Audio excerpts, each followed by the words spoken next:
Hello and welcome to Meadow Bakery. In this video, I'm going to show you how to use a turntable. Before we get started, head over to my website, meadowbakery.com. Sign up if you haven't already done so, and then close the page. Go to the courses website where you'll find a list of courses available to buy on my website.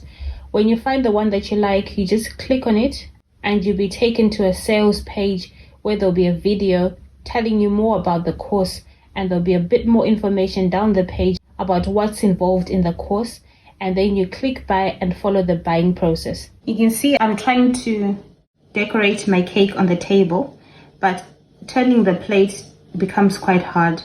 So I'm going to show you the difference between this, using this table like I am trying to do here, and putting it on a turntable. Can you see the decorating and the turning makes it so much easier to place your cake on it?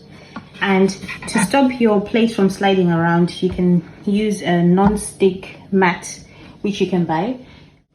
Some of them say they come in this size. You put it onto your thing, onto your turntable, and then you put your plate on it, and then it stops sliding. This is just paper towel, but I'm just showing you as a demonstration. You get anti-slip mats that you can cut to size.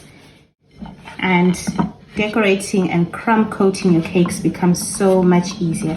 Thanks for watching, and see you again soon. For more videos like this, visit my website www.meadowbakery.com. Please like and subscribe to my channel.